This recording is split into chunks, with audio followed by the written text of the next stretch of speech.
Hey, so this is Misery Loves Company, a weekly reading series hosted by miserytourism.com. Every Friday, we welcome outsider and transgressive writers to come and share their work. And I am hosting this from my shitty netbook. So if you're watching this on YouTube and it's only 20 minutes long and it seems like it just suddenly fucking drops, I apologize. Oh, Rudy, just to be clear, you've got it set up so that it's only recording who's talking, right?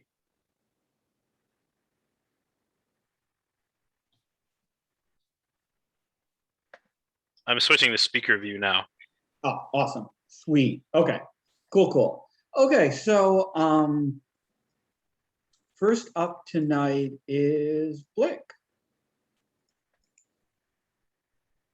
Oh, Rudy, is there any chance you could take custody of the Twitter thread?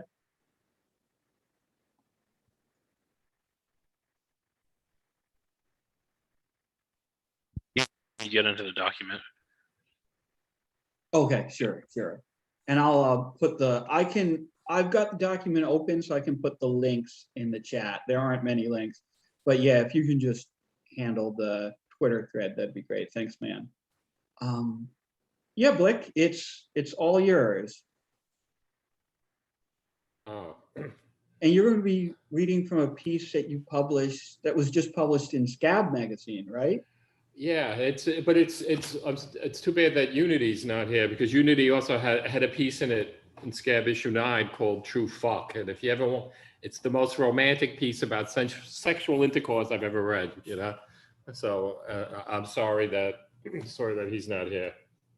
So I'm going to use all of you as guinea pigs, because I got to read this piece tomorrow in a community garden.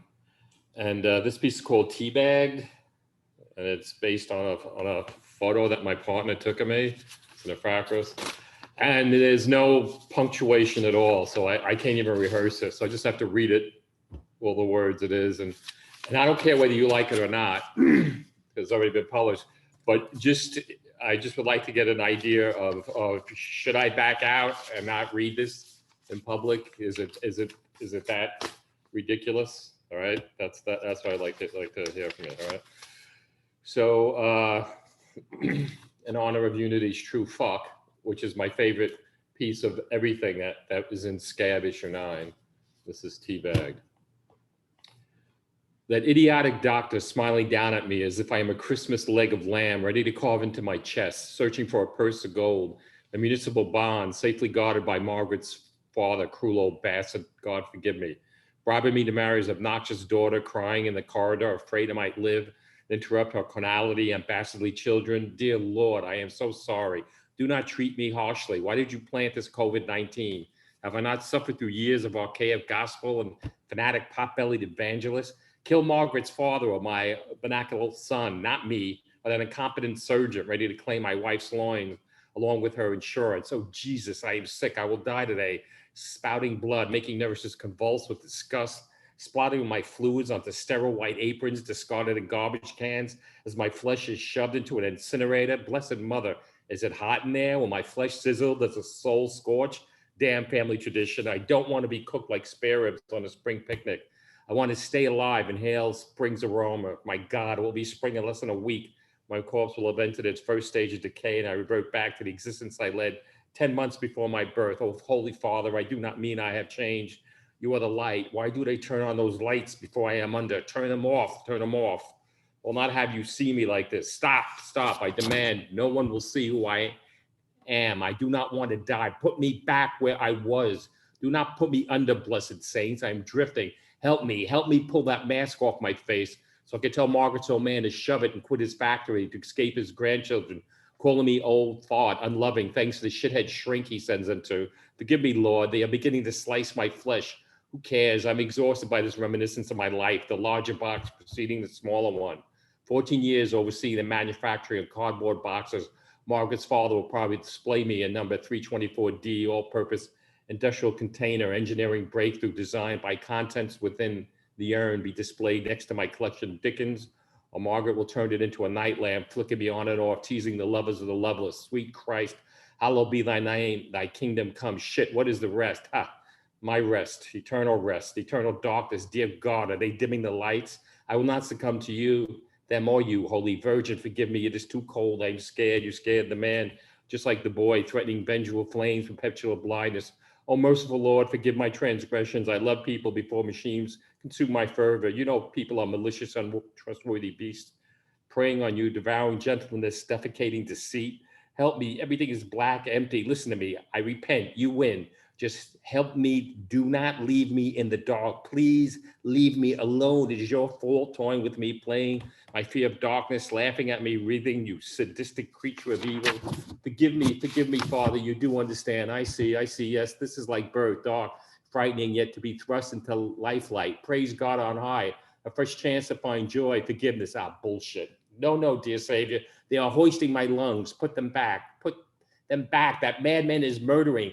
Do something. I'm so cold, so alone, a thinking piece of butchered meat pre-sold by prudential premiums. Why must I be punished? I'm a decent man, unimportant, undistinguished. What a murderers, rapist, enjoying life as I'm dissected. I hate you. Give me back my lungs.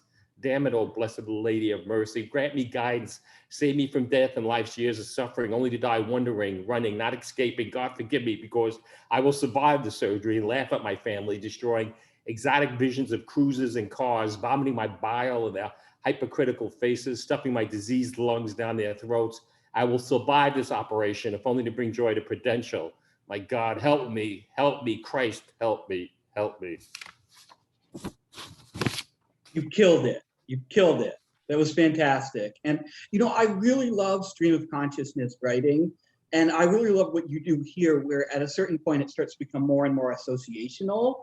Like you can feel someone being like being sucked out of like purely lucid consciousness, and that just entering pure stream of thought, pure like associational thought. And the desperation here is fucking incredible. And you shouldn't be afraid to read this, because you totally sold that desperation. Yeah, but it's ridiculous, because I didn't understand a fucking word I was saying, because it just was rolling. It was just rolling back. So that's why I was just wondering if it made sense. It made some kind of sense. It made perfect sense. Because it didn't to me. All right. Okay. Yeah, thanks. no, it made perfect sense. I think that actually adds to the intensity of it. Really? Oh, Yeah, wow. no, I agree. I think the thing is that, like, since the logic of the piece is associational, right? Since at a certain point it becomes unmoored from the strictly like chronological, lucid way of thinking, I think just going with it really helps to sell it. So it's a good Tower of Babel. Yeah, there you go. Yeah. Okay. All right. Thanks. Yeah, thank you so much, Blake. Thanks. Next up is Jesse.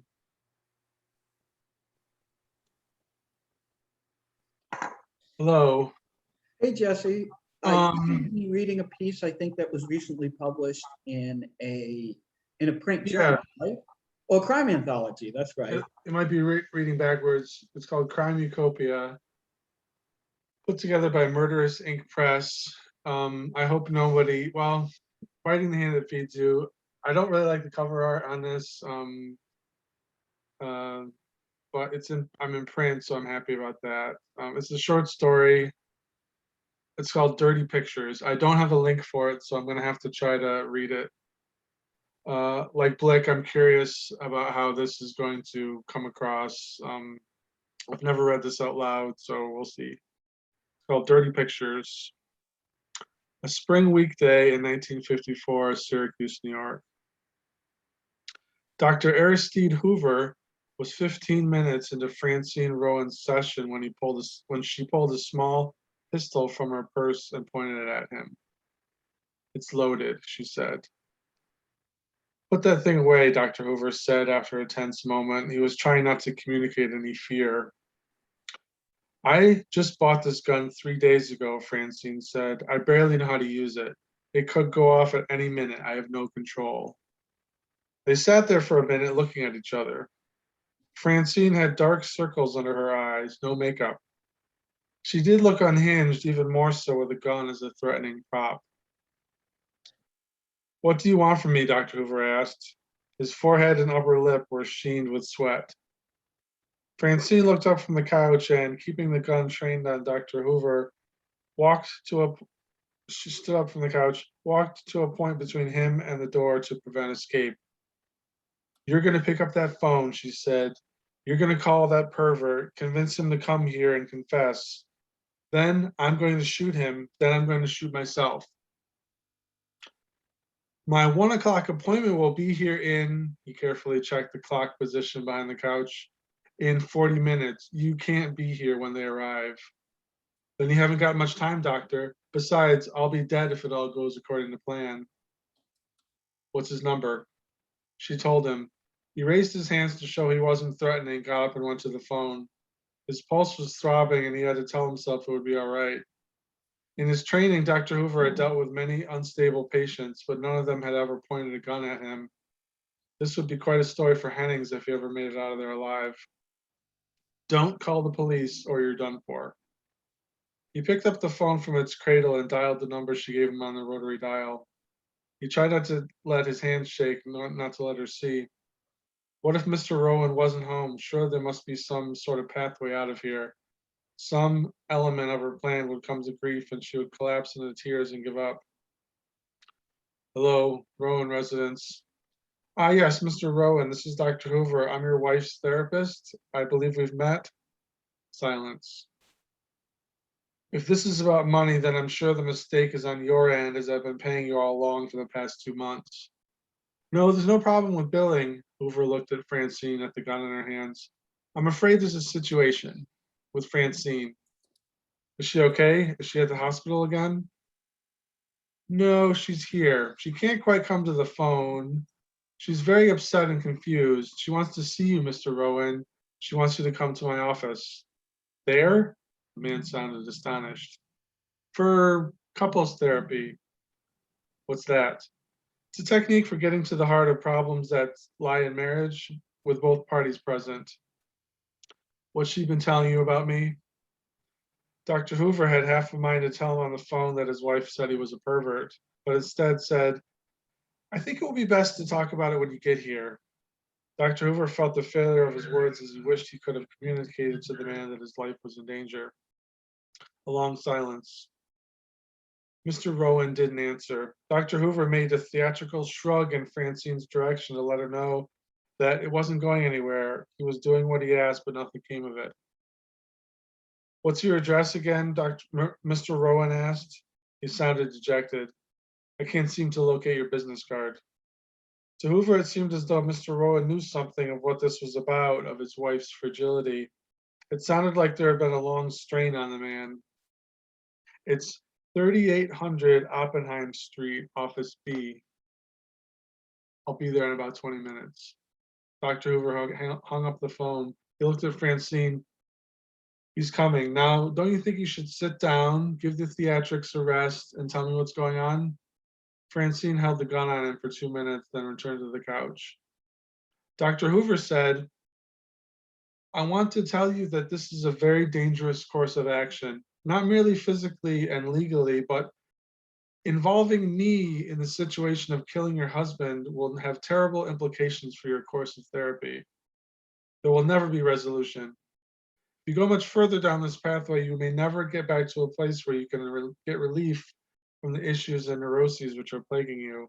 "I'm not plagued with neuroses," Francine hissed. "And it won't matter, will it, when I'm dead?" "I refuse to give up on you, Mrs. Rowan," Dr. Hoover said.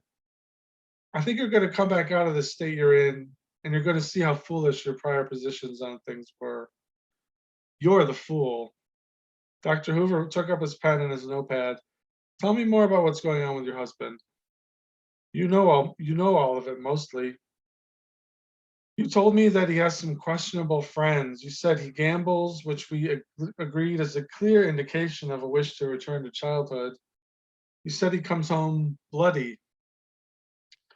"I told you how he was good around the house?" Francine asked. He thought for a moment, trying to remember. He had so many patients. "You said he kept busy with repairs and with the tenants in your house."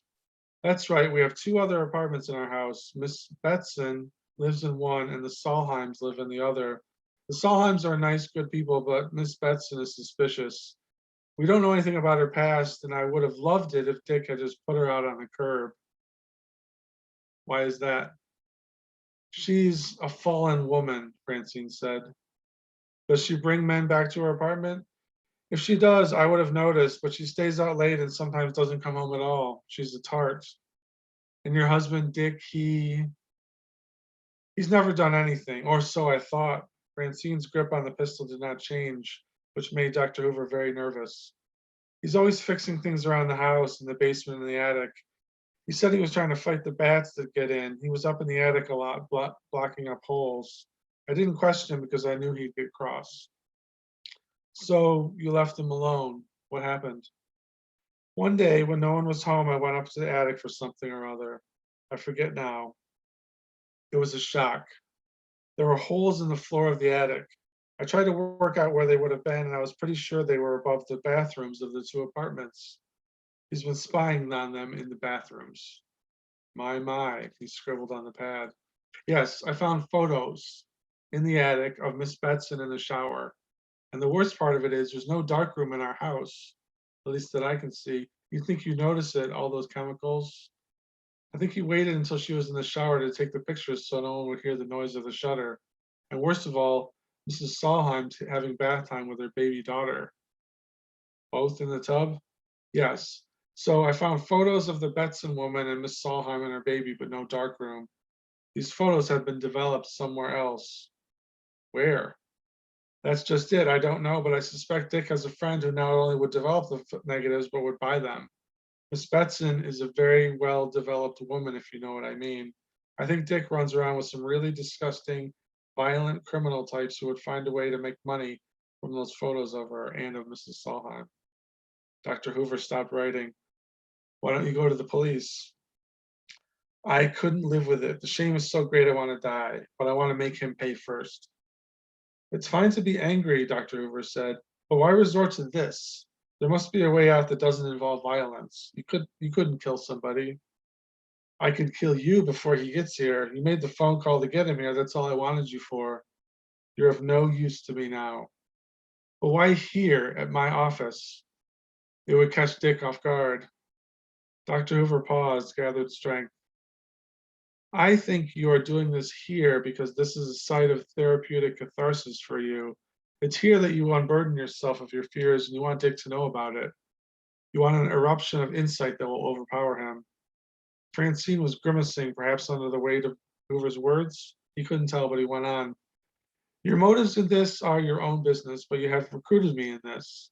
Partially because you want me to witness your statement to Dick about the seriousness of your revealed feelings, but also because it's a cry for help.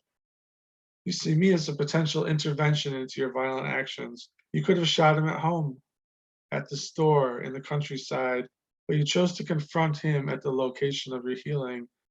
This is about your therapy more than it is about your willingness to murder. Dr. Hoover hoped his speech was eroding Francine's rage and bringing her back to reality. Let's not go too far, she said. Weren't you telling me some weeks ago about how your father, before he passed away, never really gave Dick the respect he felt he deserved, and that you joined Dick in feeling that resentment? It caused a schism between you and your father. It did. But now with this new information, you're seeking to, in some ways, reconcile with your father's judgment about Dick. You see me as a kind of paternal authority figure that could offer a new judgment. Yes, how did you know? Her sarcasm was thick, but underneath it, Dr. Hoover knew there lurked a wounded truth. You may not be conscious of this, but patients often cast their therapists into other roles, including surrogate parental ones. Francine paused, wiping away her tears. So you're like my father? Not your father, but in this therapeutic situation, I embody certain traits of your father image, namely the person you turn to seek justice, to enact it. There's not much else explaining why you're doing this here. Dr. Hoover sensed he was getting through to Francine. Things were still highly dangerous. The gun was still pointed at him. The buzzer from the front door went off. Francine, her face red and running with tears, flicked the gun toward the door, indicating Dr. Hoover should get up and answer it. He put his notepad and pen aside, realizing that although he and Mr. Rowan had met months ago when Francine's therapy had started, he had forgotten what the man looked like. At the front door, Rowan's eyes were hard to see as they were hidden in the shade of the brim of his hat. His jaw was set, rigid. The city street behind him roiled with traffic. Dr. Hoover had an urge to warn Dick to tell him to run and to run away himself, leaving Francine in his office with her gun. But he didn't. He felt like he was getting somewhere with Francine and that he could really help her out of this hole. He brought Dick inside. The man did not seem alarmed to find himself staring down the barrel of his wife's pistol. "What's that supposed to be, a fly swatter?" he said. Dick stood by the door. Dr. Hoover went into his chair. The dynamic slightly shifted as Dr. Hoover stopped being a primary target. "Dick, tell Hoover about the pictures." "What pictures?" "The pictures in the attic." "There's no pictures in the attic." "Is that what she told you?" Dick asked Dr. Hoover. "She told me that she found holes in the attic leading onto the bathrooms of your tenants." Dick sighed with exasperation and took his hat off. "Knock. You know as well as I do that Francine isn't well. She gets these ideas in her head. She latches on to one detail, then blows it all up into a big scenario." "He's lying," Francine said. "We should really take you to a hospital," Dick said. "What about the pictures in the attic?" Dr. Hoover asked. Dick looked at Dr. Hoover with horrible wisdom and patience. "I admit there's something in the attic, but it's not photos of any tenants. I do have a couple of boxes of men's magazines up there, lingerie catalogs and worse. Francine must have found them and constructed this whole dirty plot line." "No," Francine said, weeping again. "She exaggerates," Dick said, "and she elaborates. When she thought people were following her, we were driving to the Grand Canyon and she swore she saw some people from a rest stop 100 miles back were popping up everywhere we went." "They were there," Francine said, grave. Dr. Hoover suppressed a shiver. He said, "Francine, we need to get you help. I can help you. But the first thing you must do is give over the gun to your husband. You have no business handling a gun. It needs to be in safe hands." Francine cried and shook her head. "You know this has all been a fabrication, and you know that the only way to safely resolve the situation is if we're all out of danger. Give Dick the gun." "I thought I saw dirty pictures in the attic," she said. "I could have sworn it was Miss Betson. I guess I don't know what I was looking at." "I'm sorry about the girly magazines," Dick said. "It's not decent, but there's nothing going on with our tenants." Francine cried out, and Dr. Hoover had seen this anguish before in other mental patients. It was the anguish of being confronted with proof of one's own delusions. She held out one hand, palm up, with a pistol in it. It was a small pistol. Dr. Hoover decisively reached out and took it, quickly passing it into Dick's hand. Dick put the gun into his deep coat pocket. "Should I call the hospital?" Dr. Hoover asked. "No, I'll just take her right there," Dick said. "You're going to be feeling much better very soon," Dr. Hoover told Francine. "You've made the healthy choice. Doesn't it feel good to turn away from violence towards understanding and empathy? There's nothing wrong with your husband's urges. Make peace with reality." Francine put her head in her hands. "I've been sick for so long," she said. "Come on, darling," Dick said, gesturing to Francine. She got up from the couch as though trying to shake off an iceberg. Dick came to her and took her by the arm. Dr. Hoover tried to help, but Dick gently held him back. "We're going to the hospital. Thank you, doctor." They shuffled toward the door. "Tell them to keep me apprised of Francine's condition," Dr. Hoover said. "I'm happy to share my notes with the psychiatrist." "Sure thing." They went out the door together. The relief Dr. Hoover felt could have tranquilized a flotilla of nervous old biddies. He reached for a cigarette and lit it with shaking fingers. He checked the clock. 12:50, 10 minutes until Miss Jarvis arrived, and he would be hearing about her dramatic clashes with the neighborhood ladies' auxiliary. He touched his face and felt sweat on his fingertips. He had a little time to splash some cold water on his face and calm himself. He heard the buzzer while he was in the bathroom. Miss Jarvis was early. He went to the door and opened it to see Dick Rowan pointing the gun in at him. "We're not going to the hospital," Dick said. His voice had changed. "I thought about it. We're going home. And Francine will go to her room until she learns not to go through my things." "So it's true about the attic." "Who cares what's true? I should never have brought her to you. She's got a big mouth. But I guess that's all you do here is get big mouths to spill their guts about their spouses and their families. You must be swimming in secrets. I bet a lot of husbands would be glad if you never heard anything ever again." Dick shot Dr. Hoover twice in the chest. He fell to the floor, knocking over his chair. Dick stepped over him and looked through the desk for money. He flipped through a notepad, ripping out the pages from his wife's sessions. With his last wheezing breath, Dr. Hoover said, "You won't get away with this. They'll know it was you. Maybe, maybe not, but whatever happens, there'll be one less bill I have to pay every month. So it's a good day, all in all," Dick said and left. That is a wonderfully tense pulp story. I love the way that's structured.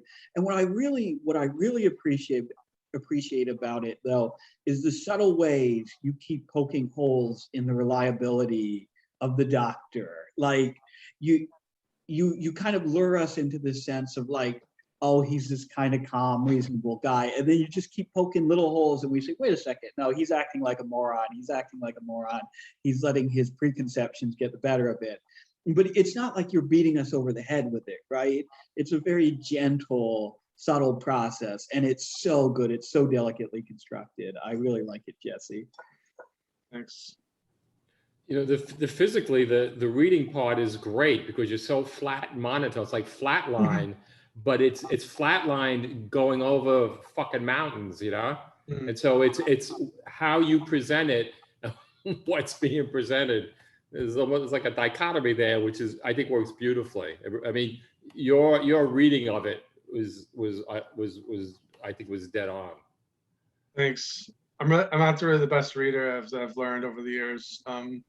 Your deadpan works. You read like that. It works. It works like an actor was reading this. A Yeah. director told an actor that's the tone that they wanted to establish throughout. Yeah. You know, I totally agree with Blake. Your delivery, it like, what it does is it really, just like Blake fucking said, right? It's a perfect match for the material because your material is always, it's so meticulous, it's so detailed, it's so careful that your delivery underscores that. But yeah, no, thank you so much, Jesse. Thanks, everybody. I just want to say, I put in the comments, your voice made me think everything was a gaslight. I wasn't believing, you know, it lulled me into that kind of noir. Yeah, no, that's the perfect way to put it, Blake, definitely. I just blanked. Oh, next up is Keith. Keith is up next with some poems, I believe. Good evening. Hey, Keith. How's it going? I know you're a little nervous, but you shouldn't be. Yeah, I appreciate it, William, and I appreciate the opportunity to share these two pieces with everyone. I wrote the first one Sunday a couple of weeks ago, and the second one was written Monday morning. The first one's titled "No Word Yet." No word yet. This is how it happens. The baby was in critical condition. The baby had to be transported to a downtown hospital. The baby's condition is unknown. The baby's mother's condition is stable. The baby's father's condition is unknown. It was 3 weeks early when the bleeding began. The ambulance took her to the hospital. The husband rode with her. She went into emergency C-section surgery. Her husband had an episode and had to be admitted. It's still a pandemic. Overstressed hospitals and healthcare providers. No visitors. The grandparents stayed at the parents' home to take care of the baby's 2-year-old brother. We find religion and pray. It's never real until it happens. 15 days later, 3 a.m. The baby's brother senses. The baby's mother knows. The baby's father knows. The baby's grandparents know. The newborn baby girl is beautiful. Her name means shining light. She is a beacon to the world. Peacefully she rests. Her parents are distraught. Her grandparents are anxious. Her baby brother cries. The skies remain dark. The sun may never rise. Tears rain down from the heavens. Time stands still. Reality is happening. No one understands. Everyone hopes for the sun to rise. We all wait. We all know.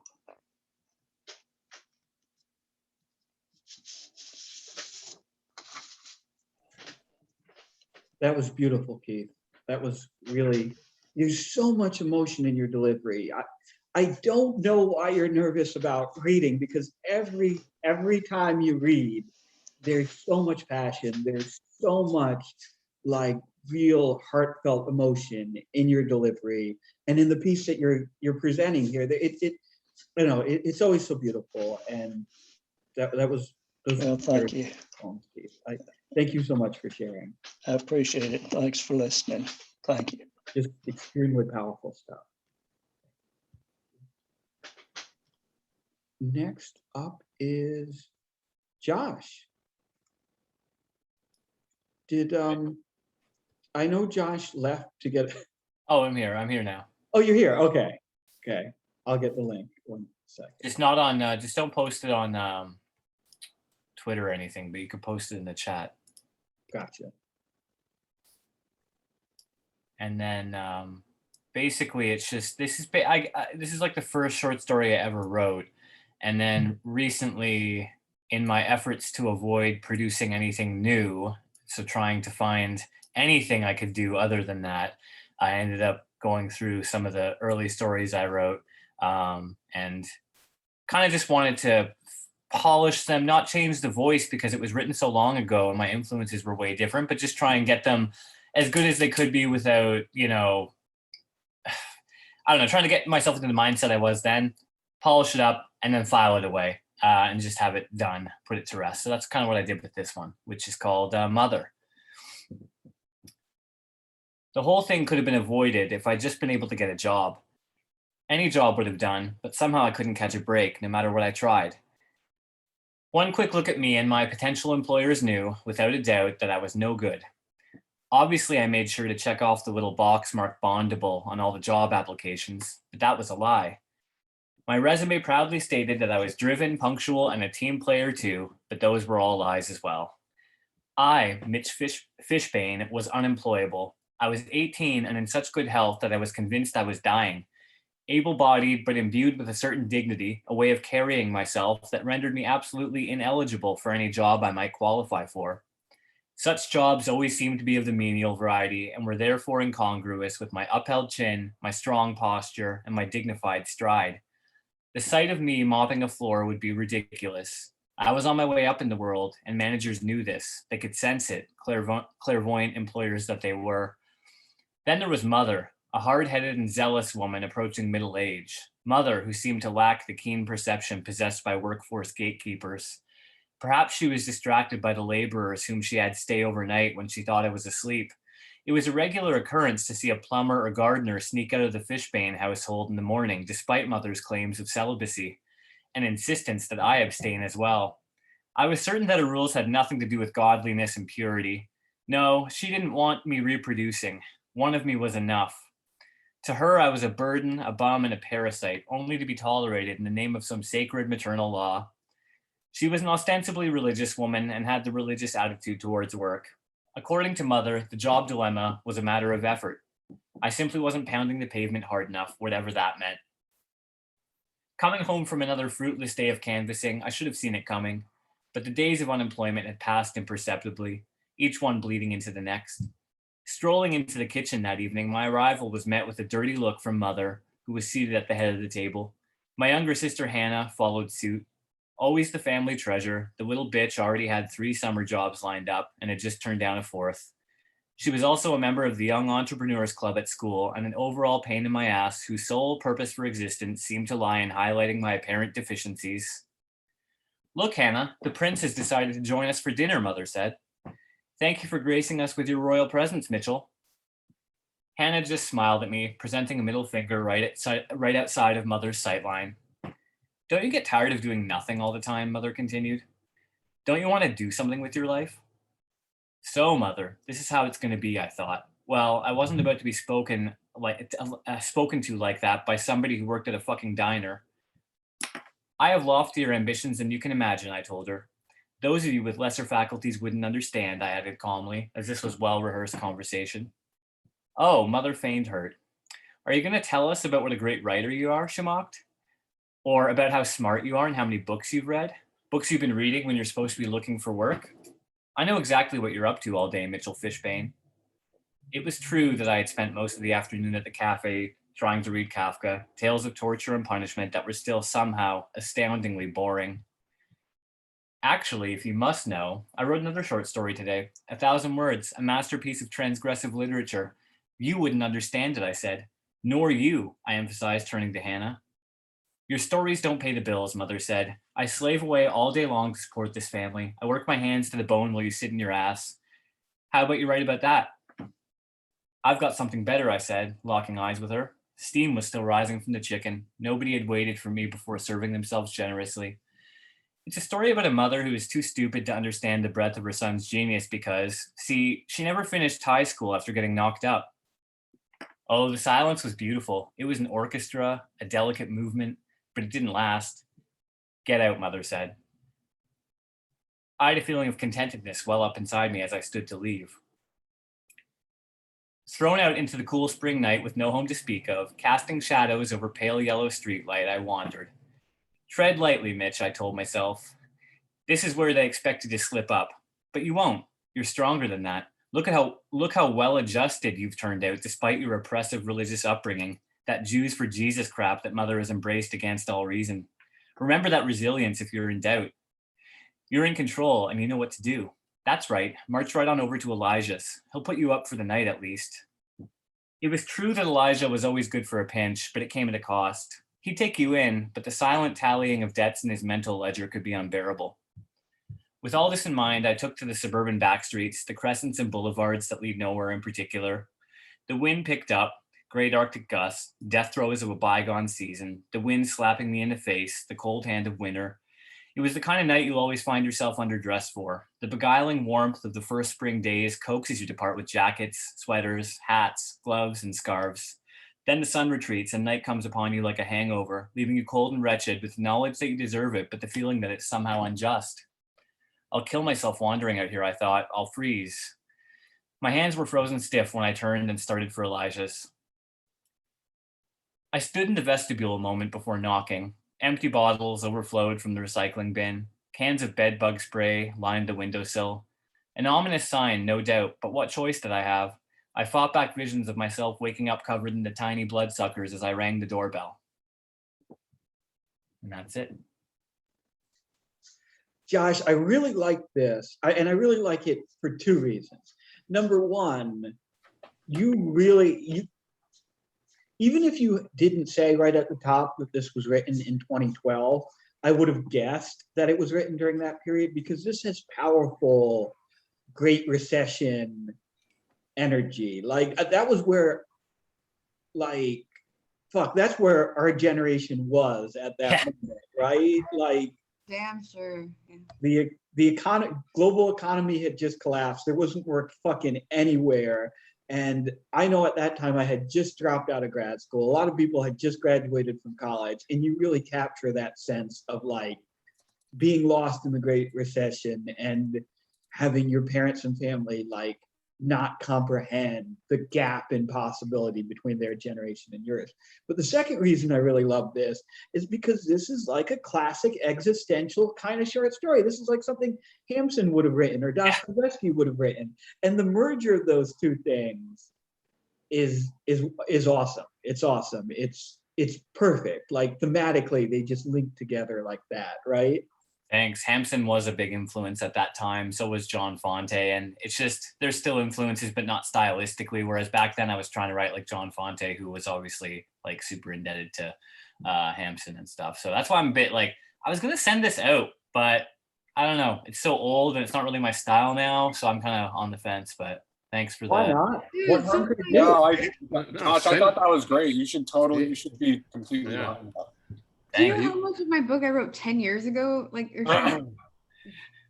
Well, then you have a much more consistent voice than I over time, which is good. I'm just like, I was parroting too much stuff back then. I feel you're probably more of an original.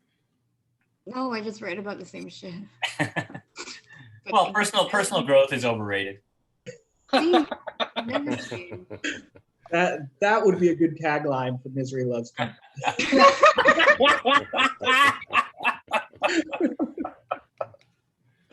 But anyway, Josh, that was fucking awesome. And Thanks. man, 17 days, fucking congratulations. And I Thanks. wasn't kidding. Every week, you have the mic is open. If you want to spend 30 minutes, ramble, show us every fucking little dinky car you have, you can. You know? You're doing great, man. I may take you up on it at some point. I think Eris is maybe scrambling for something. Yes. Oh, Is that a So bunch- now there are two dinky yeah. cars on screen and neither belong to Josh. I have no idea who. Wait. Allegedly. Or do they? Yes. Yes. Where's the other one? Oh, that's duh. I was like, Oh, it's on the Last Estate one. Rudy, can you flash to that real quick since you're doing the recording? oh shit. Oh, a Porsche there. Look at that. Progressive literature is extra fucking dead. Damn. Damn, called out by the fucking Last Estate. Come on. Come on. You come into my house.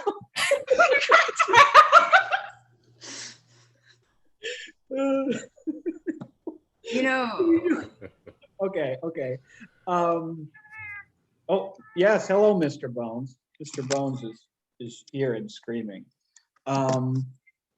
He's mad because I took him to the vet for his checkup this morning. Anyway, that was awesome, Josh. And Sam is up next. Are you with us, Sam? Yeah, I have a poem. Oh, you I have a wrote poem. Wednesday. I was told you were going to play Oh, some. I can do that too. Oh, okay. Oh, yeah. Cool. But I forgot I wrote this Wednesday. I wrote it when I was kind of. I thought it was Usually really let funny. your videos off. It's fine if you want to keep it off, but one time you didn't realize, and Oh, I'll turn it on when I play the thing. okay. I need to look at the screen. Cool. So this is called Seven Ply. Hello?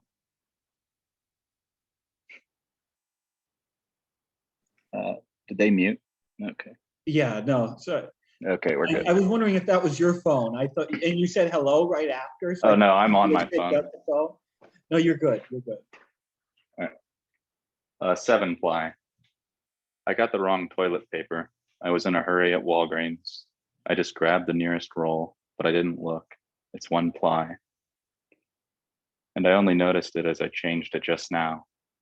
I can deal. I just have company coming over. But that company is a third date, and I'm cooking for. Redacted, make it 450 degrees Fahrenheit for 30 minutes. And when she uses my bathroom, she'll see that my toilet paper is the wrong kind. And this will be notable. When her friends ask her, "How was your day?" no account of this dinner date will be complete without account of one-ply toilet paper. So she and several strangers will all be thinking about my toilet paper simultaneously. That it's one ply. They will indirectly all also be thinking about how I wipe my ass. That's disgusting. And I might not get laid. It muddies the odds. Unless she doesn't use the bathroom before that. We are having wine though. I think she's bringing beer. But if she uses the bathroom after and sees my one-ply toilet paper and is upset, that means rape. Maybe. But still, she could get upset as I present myself as more than one ply. Usually I buy 6 or 7, even though I could get by with far less. Instead of 7 ply, I look like a 1 ply guy that lies, a 1 ply guy that manipulated her. Why? They'd ask. It has to be investigated thoroughly, but there is no motive, no pattern. Very spooky. To seem 7 ply, to be believed 7 ply, but to be 1 ply might be a case for the FBI. She will definitely mention it regardless. A 7 ply guy lied about 6 plies, they'll say. Very strange. What else could he be lying about? We know he can afford 7 ply. He dresses 7 ply. No, he doesn't. No, but the clothing itself, and he can afford better. What does he do? Redacted. Oh, okay, that makes sense. How this doesn't make sense makes sense. I mean, his car is 7 ply. I'd say 5. That's close enough. But his toilet paper is 1. What the fuck? Dot, dot, dot. I bet he works for the fucking CIA, douchebag. That's the end of the poem. That was beautiful. Sam, you remain the master of the horror of the mundane. Oh, Everything you present here, like it Oh gets my right God. at that like terror of living day-to-day life, the social awkwardness, the second guessing yourself, the little incriminations, little implications of everyday behavior. It's beautiful shit, man. I was losing it. I'm tearing. I was laughing so much. I mean, really. Oh, geez. Yeah, same here. I'm glad it worked. I wrote it Wednesday and then I showed it to a couple people. So Was it inspired by an actual purchase of 1 ply toilet paper? yeah, I have 1 ply toilet paper in my I'm gonna bathroom. check right now. I have. Actually, also have Pretty one awful. ply right now because we ran out and I had to get the gas station toilet paper. It's bad. Yeah, that's what I had to do. Yeah. Oh God. Okay. Thank you, Sam. Now you have Right. you wanted to. You're gonna Oh, yeah. take out your fucking guitar, aren't you? Yeah, hang How on. do you tell? Like, oh, because it doesn't What? like. How do you tell? The ply? Yeah, like you can't like open it more. Oh look, It just like falls apart in your hands. my wonderful friend. Can you guys hear this? Yeah. Yep. Does that sound intelligible? I'm gonna put it closer to the amp, so you might not. That way, it'll show up better.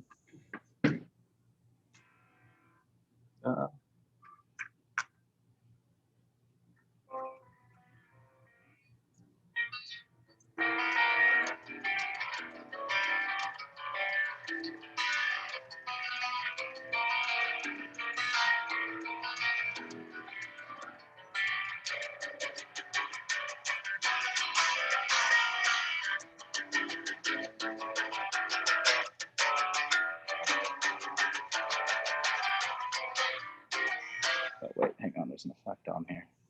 I didn't want that.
That's it.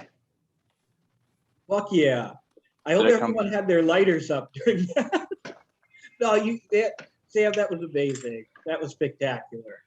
I know absolutely nothing about music. I can't play a fucking musical instrument. I can't sing. I can't keep time. I can't do fucking anything. But that sounded good to me. Thank you. Thank you, Sam. Yeah, that was really good. Was that? It sounds very Incubus. Like I really like the sound of that. Yeah, kind of Yeah. vibes. Yeah. Or like, I thought it sounded like At the Drive-In-y. Oh Maybe yeah, vibes. yeah, definitely. Yeah, I I was love worried it. I was kind of ripping them off, but I like that. Yeah, no, I is like the it song. is it like math inspired math rock? Is that what it's called or math? I don't really know. I wrote it in like 2016, but I was listening to At the Drive-In a lot, and then but the solos meant to sound like a Johnny Marr type solo Cool. because I was playing too many Wheatley solos, so I tried to write something melodic. Oh sweet, yeah, I love At the Drive-In. Yeah, they're one of my favorite bands. I want to hear Rudy and Sam discuss At the Drive-In after the show here tonight. Yeah, no, that was fantastic, Sam. Thank you so much. And actually, Rudy, since you've got your mic unmuted, you are next up. You're last up tonight, actually, and you were going to demo a game. Yeah. If anybody wants to open mic though, I'll yield my time because I'm still kind of playing with my laptop. So if anyone wants to go before me, jump in. Okay. Does anyone have anything they'd like to read now? You can put it in the chat, or you can just break in. Or you can peer pressure Rudy into demoing his game. I want to talk about the new, yes, Eris, yes, talk about the new Kanye, because I want to talk about the new Kanye, but I I want want to talk about it with you perfectly. okay, what do Okay, you so think? obviously I like the song Jail because it's Yeah. like perfect for my life. What? I'm sorry, what? Yeah, I think that Jay-Z's verse in Jail is his best the best thing he's done since like the fucking Black Album. Like Jay-Z is, and I'm sorry, I hope I'm not like interrupting you here, but Jay-Z is generally such a like cold and calculating kind of rapper where everything is just like his flow is kind of calibrated down to the second, but there's not much going on there in terms of like variation or in terms of emotion. And in this one, he's like breaking up. He's like falling apart emotionally. Like by the end of it, you hear him like hyperventilating on the track, which He is says yikes in a way that he pulls off. yeah, which is something Kanye would do, but something that Jay-Z would almost never do because so much of his persona is that he's this kind of cold mafioso who's always in control of shit. And to watch him like break down on the verse is just some wild fucking shit. Yeah, exactly. Like I got goosebumps just thinking about that. Oh.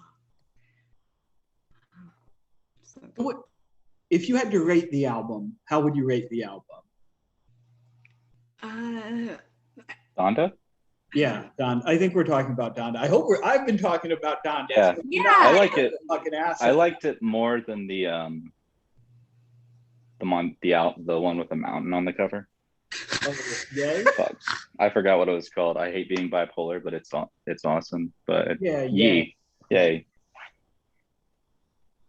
But I liked that one a lot too. Yeah, that was a good album. I also think I like it more than Yay.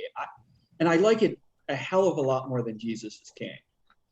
Like, Oh, I loved Jesus is King. really? Wait, which Yeah, one that has one. Wave on it? That's love that with intro. The Chick-fil-A song on there, and Yeah. I I don't even remember what else is on there. This is water. Really fucking good track on Jesus is King, the one that has Pusha T and No Malice on it. I think that it's something gospel. Use This Gospel. That track Oh yeah. is incredible. But the rest of that album is like all weird throwaway stuff, and like as a Christian album, I don't think it really works because it's dealing with like it's the most superficial understanding of Christianity ever, which is in its own way kind of novel and interesting. Like the Kanye, like at that Follow moment, God. That one is probably I think if it's the one I'm thinking of. Yeah, Follow God's one of my favorites on that album, just for the track or the beat itself. the beat, yeah. I'm trying to remember that one. I mean, there are good beats on that album, definitely. But I think in like Donda, even as a Christian album, is so much better than Jesus is King was. Like, I love the way it deals with. It's one of the few Christian albums that I'm aware of, and I was immersed in fucking Christian music, right? Because it's one of the few Christian albums I'm aware of that really deals with like the experience of religion as like a real fucking trial, as something where you're like constantly struggling, constantly backsliding, constantly reassessing and figuring out what exactly it means. And you see that all over this album. Like he'll go from a really Christian track to track that's like secular, like okay, or Janya one I can't fucking pronounce it. But you know which one I'm talking about. And then he'll like apologize. He'll be like, "Oh shit, I'm fucking up. This is a secular track." And then he goes back, and there's this like incredible like tension between the like different Kanyes that you feel on this album, and it doesn't feel like a schizophrenic like artistic piece. Instead, it feels like you're actually seeing someone struggle with their faith in real time, and that's like beautiful. I don't know. I think that's a wonderful thing. No, that's real. Yeah. I kind of like the sloppy feel of Jesus is King. It's like actual well, not maybe sloppy is the wrong word, but it's like an actual like gospel music. It's almost like a bunch of it's improv. Yeah, that's true. That's a good point. Like the Chick-fil-A song, that really feels like improv. It feels like he had the beat and he's like, I got to say something over this. And he's like, well, what is Christianity? And to him at that moment, like that, it was Chick-fil-A, right? Yeah. Yeah. So that's a good point. I mean, I'd be open to going back and reevaluating Jesus is King, because I do think like it almost seems like a lot of it's vamping, like an actual church or a gospel church band will do, like with the preacher and back and forth during hymns. Yeah, I didn't even think about that. That's cool. Yeah. Eris, did you have something? I feel like you were like, I want to talk about Kanye, and I was like, okay, let me talk over you about Kanye. No, that's what I wanted. Oh, okay. Well, as long as you got... I'm finally listening to the new Kanye. I'm finally listening to like the Vince Staples album. Like, I want to talk about it, or ask you shit. Mr. Bones, do you have something to say about the new Kanye? He's screaming. Yeah, no, the Vince Staples album was fucking fantastic too. There have been a lot of great albums this summer. Yeah. But maybe we can talk more after the show here. I just want to check. make sure nobody else said they wanted to. Nope. Rudy, I don't think anyone else has anything. So why don't you show us your game? Can you hear me? Loud and clear. I'm on Daddy's laptop, so it's gonna be cool. So this is a game that I was working on in Construct because that's where I do everything because I can't program for shit. So this one is about superheroes because of course it is. But basically, I found this library. It's a JavaScript library called WebGazer.js, and it learns to track your eyes via webcam.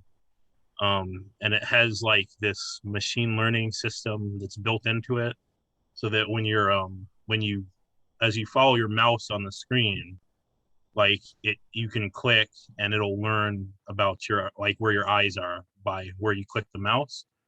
And it has this weird like thing that I think it's TensorFlow JS or another library that it uses. And it like renders your face and then it takes the data points from that and communicates that to the program where, and uses it to sync up your mouse and your eyes. So it can basically track your eye movement as you're doing it. And so like the system tracks eye movement and head movement, but it appears to be kind of slightly less accurate for people who have glasses. And this is just something I think it's from like because of the glare thing, like if you don't have glare reduction lenses and it can't see where your eyeballs are, so it can't track you as easily. And at first that was really frustrating for me because I was trying to figure out how I could make this work for another game that I had planned. But eventually I thought of another thing because like there's the trope in the superheroes, like obviously the Clark Kent thing where takes his glasses off and he's Superman. It's the same guy. So in this TTRPG, it's a tabletop RPG, a role-playing game. The player plays a superhero, and the game is facilitated by a Construct 3 app, which I'll show you in a second, that overlays the WebGazer eye tracking interface over a canvas with buttons on it. And so you have different icons at fixed positions on the screen that represent the character's powers.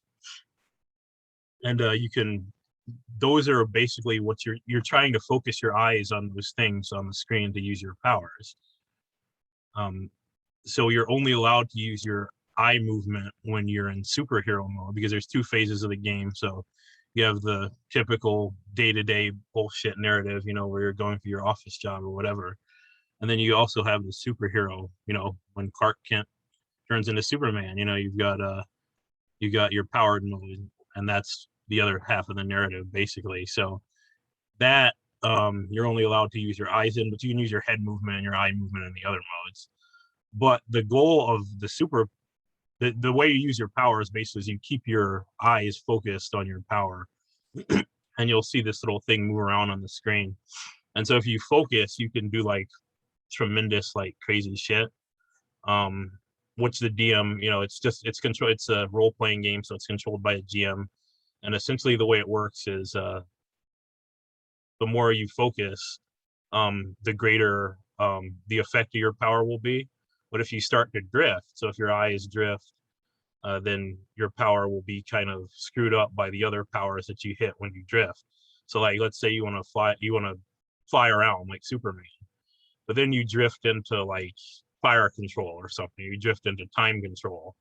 Then, you might get some extra, like you might catch on fire, or you might fly backwards around the earth so much that it sends everybody back in time or something. So that's the kind of crazy shit. Let me just show you. I'm going to share my screen if that's okay. I'm just going to check on the other recording. Other one's still recording here. So I'm on my laptop, one, because I don't have a webcam on my regular computer, and also because I didn't want to crash it with this unstable fucking program. So let me open this up here.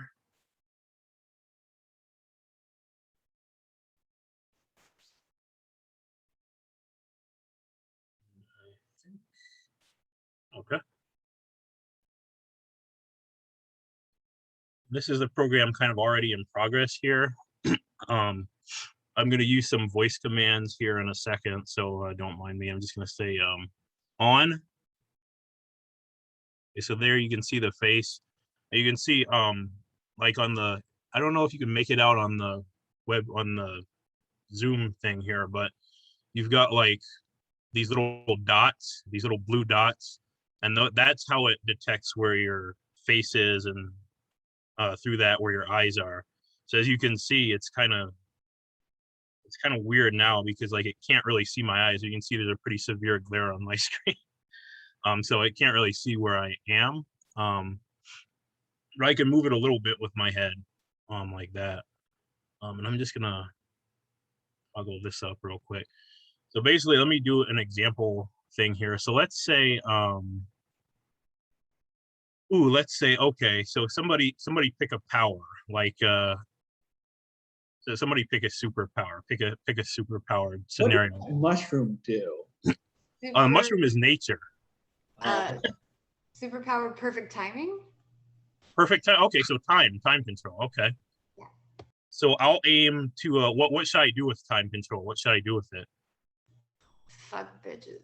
I don't know. Fuck bitches. I mean, yeah. So Okay. yeah, I don't want no 1 minute man. Some Missy Elliott shit, basically. How about that? So like I'm Become the trying. greatest pimp of all time. Okay. So yeah, sure. I mean, like, how about like, I want to. Well, it doesn't really matter what exactly I want to do, but basically, I want to go back in time and kill all the other pimps, or maybe travel across time and kill every pimp that will ever live or that has ever lived, so I can become the best pimp in the world. Collect all the pimp canes. Like, yes, that will work too. That's a good idea. So what I'm You gonna can do use is I'm it gonna. as an owl in Animal Crossing.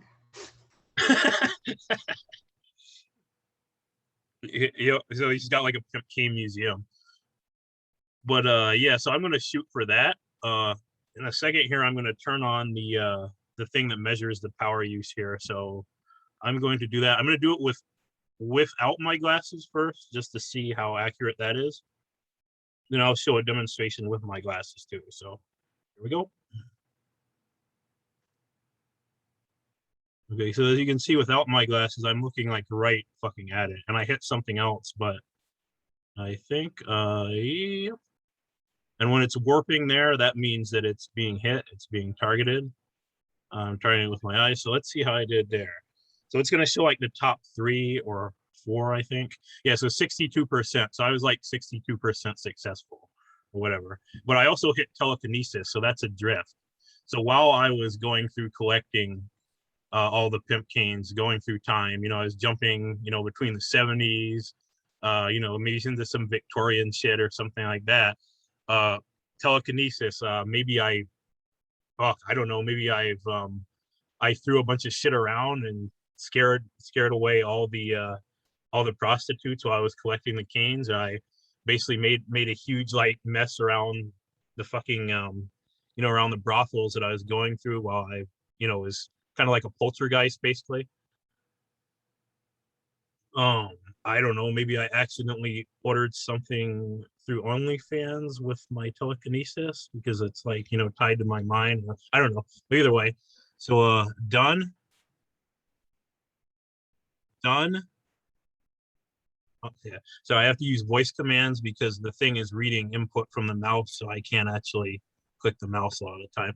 Woody, So for your next demo, if Uh-huh. you use one of the ones that's near the center of the screen, because I just Yes. noticed time controls up in the corner, and it's actually on my screen anyway, blocked by the sidebar with people's cameras.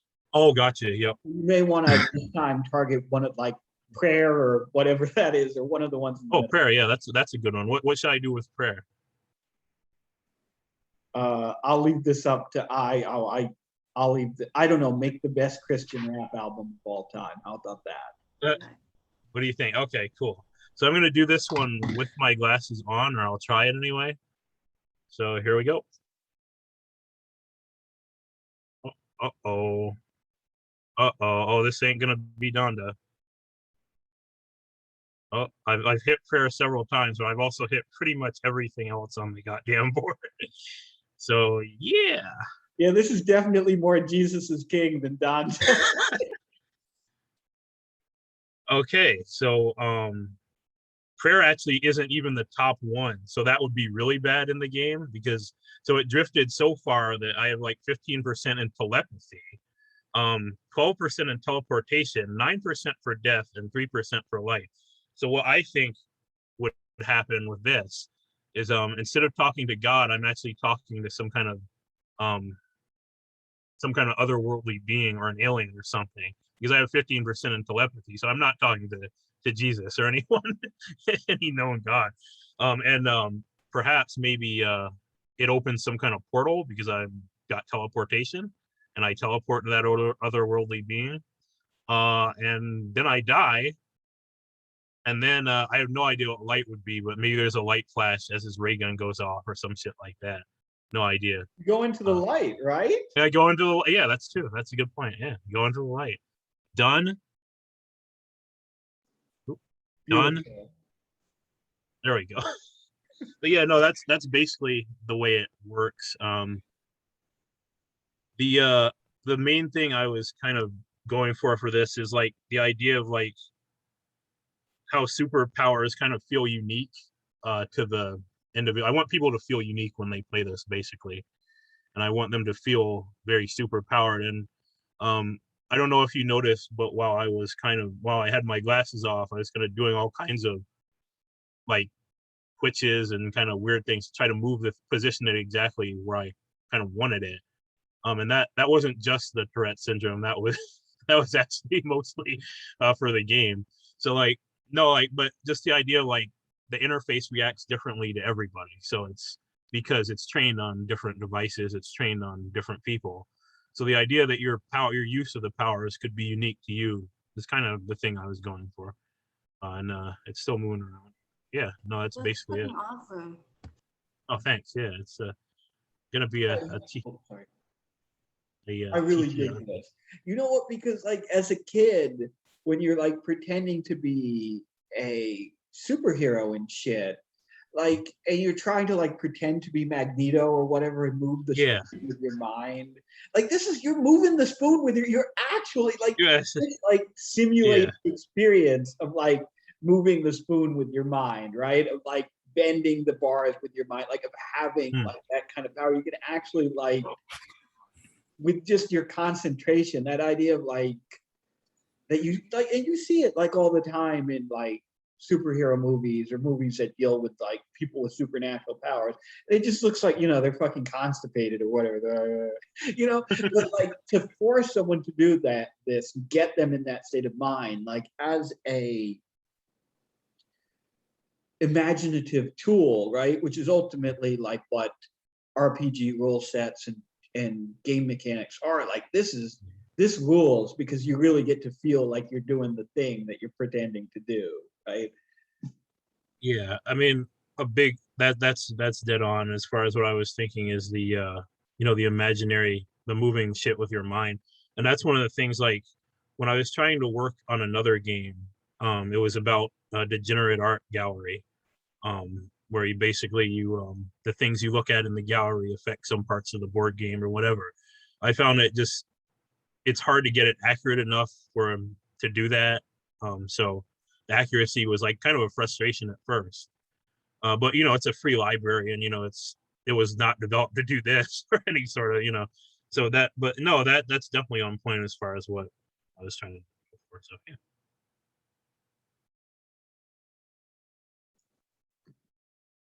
Yeah, no, that's fantastic. I want to play around with this. Maybe I don't dare do it on the netbook while I'm hosting the meeting, but at some point, maybe in a future Zoom even, because it looks like it's an app that you've got right on your website, right? So any one of us could hypothetically go on there and screw around with this thing as long as we have a webcam, correct? Yeah, don't open it on your netbook, especially not right now. But it does have a huge performance overhead, kind of. I mean, it's huge for my dad's laptop, which is a piece of shit. I can run it on my Chromebook, which is also yeah.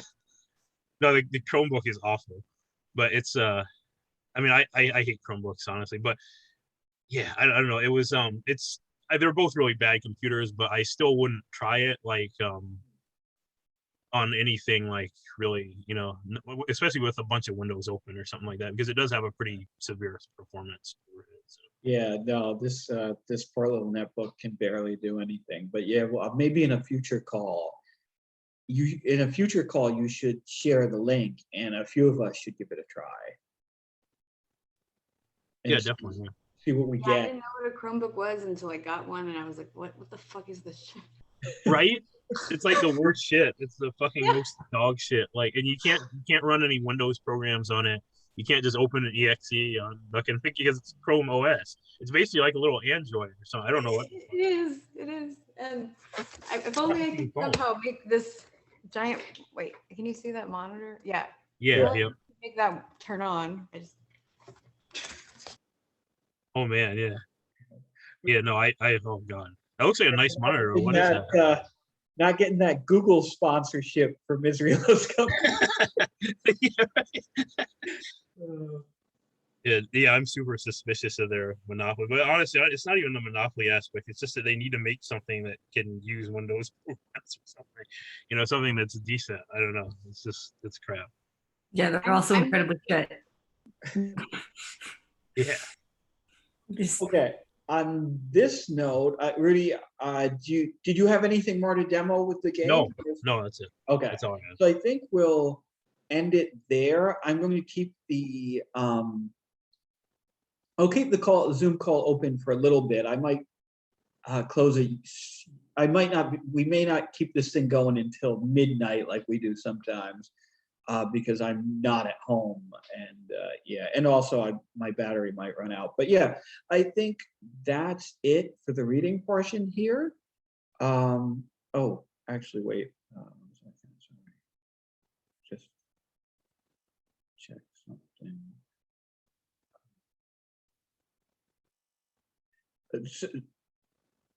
Keith, you asked me if I got the DM you sent earlier, and I'm not sure that I did. If it was, I don't have Twitter open at the moment, but did you have another piece that you wanted to read? Oh wait, I do remember a DM where you said you had another piece. Do you want to read that tonight? Because we still have a little bit. If you did want to read that, maybe in the open mic, but maybe once we're not recording. Yeah. Oh, okay. Okay, great. So in that case, I guess we'll wind the recording down. So this has been Misery Loves Company. As I said at the top, this is a social reading series hosted every Friday by miserytourism.com. Anyone is welcome to join. Anyone is welcome to read. We post the link about 15 minutes before we start. On Twitter at Misery Tourism, and we do this 8 p.m. Eastern time, roughly 5 p.m. Pacific. And yeah, that's it. Fuck it. Rudy, if you can stop recording.